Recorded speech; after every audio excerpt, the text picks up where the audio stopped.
Assalamualaikum warahmatullahi wabarakatuh. Perkenalkan, nama saya Ifnal Fiani. Di sini saya ingin menjelaskan osteomelitis. Apa itu osteomelitis akut? Definisi osteomelitis merupakan suatu kondisi inflamasi tulang yang berawal dari infeksi ruang medulla dan sangat cepat melibatkan sistem afresian. Kemudian meluas sehingga melibatkan hampir sistem daerah sekitarnya. Selanjutnya etiologi. Etiologi yang pertama, penyakit periodontal seperti gingivitis, pyorrhea atau periodontitis. Yang kedua, infeksi yang disebabkan trauma berupa penyebaran dari tonsilitis, infeksi sinus maupun infeksi yang hematogen. Yang ketiga, bakteri, Staphylococcus dan Streptococcus yang paling banyak teridentifikasi. Selanjutnya ada manifestasi klinis dari osteomelitis akut, yaitu tanda inflamasi seperti nyeri tekan, pergerakan sendi terbatas, dan kaku karena pembengkakan edem, lalu demam serta dengan menggigil dan malaise dan nafsu makan itu menurun.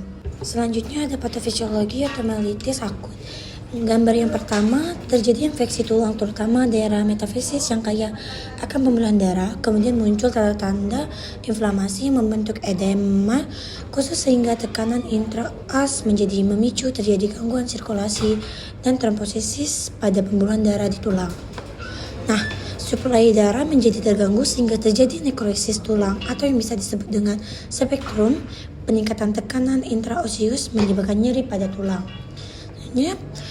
Edam dan pus menyebab terjadinya penumpukan pus sehingga pus berjalan menuju bawah periosteum canalis centralis yang menyebabkan abses supraostal, lalu dari osteum menjadi terangkat dan memicu terbentuk tulang yang baru yang disebut dengan infrocallurum.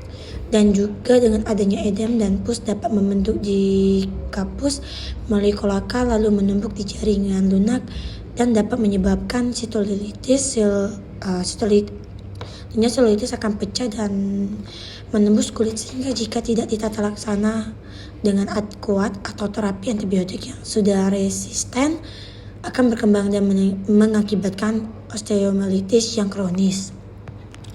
Yang kedua, diagram yang menunjukkan 3 kategori osteomelitis, gambar A dan B. Penyebaran bakteri hematogen primer ditularkan melalui darah, terutama menyerang tubuh vertebral di segala usia atau metafisis pasien yang belum matang secara kerangka. Gambar C dan D itu infeksi tulang yang berdekatan paling sering terlihat dengan kontaminasi langsung bakteri pada fraktur terbuka atau operasi penggantian sendi dengan implan prostetik. Untuk gambar E, penyidik vaskular atau nekrologis yang berhubungan dengan kritis paling sering menyerang ekstremitas bawah. Selanjutnya ada pemeriksaan penunjang osteomelitis. Pemeriksaan laboratorium yang pertama dapat ditemukan leukositis di laboratorium. Yang kedua, peningkatan ISR atau laju sedimen eritrosit, dan yang ketiga peningkatan protein C reaktif atau CRP. Tingkatan CRP berkorelasi dengan respon klinis terhadap terapi dan dapat digunakan atau memantau pengobatan.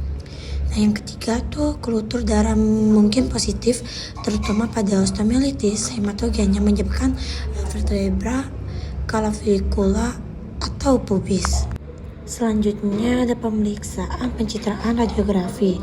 Menyingkirkan kemungkinan penyebab lain dari gejala seperti metastasis atau patah tulang, osteoporosis.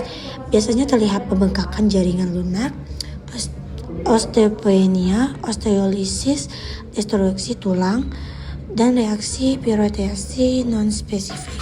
Nah, MRI memiliki kombinasi sensitivitasi dan spesifikasi tertinggi atau mendeteksi osteomelitis, dapat mendeteksi infeksi tulang dini dalam waktu 3-5 hari setelah timbulnya penyakit. Penggunaan kontraks intravena tidak meningkatkan deteksi penyakit tetapi membantu memberikan perbedaan antara palikmon, jaringan nekrotik, dan abses. Keteraan nuklir sensitivitas tinggi atau mendeteksi bukti awal penyakit dapat spesifikasi sangat rendah. Selanjutnya ada pemeriksaan tomografi emisi positron atau PET. Modalitas pencitraan lain yang kurang umum digunakan dan itu mahal. CT scan itu lebih sensitif dari radiografi polos atau menilai integritas kortikal dan trabekular, reaksi periosteal, gas jaringan lunak dan intraoseus, perluasan saluran sinus, dan lebih unggul dari MRI dalam meditasi. Fragmen tulang nekrotik lebih mahal dari radiografi polos.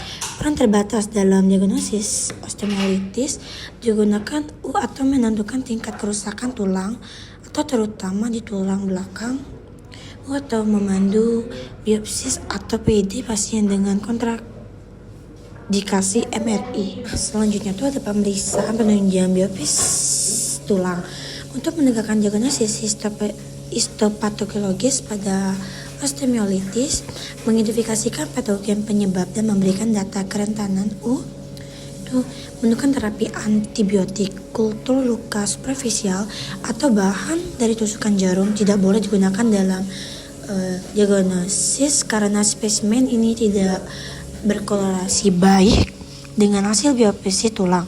Penghentian antibiotik 48-72 jam sebelum biopsi tulang terbuka dapat meningkatkan hasil mikrobiologis. Biopsi perkutuan harus dilakukan sebelum mulai terapi antibiotik untuk meningkatkan hasil mikrobiologis.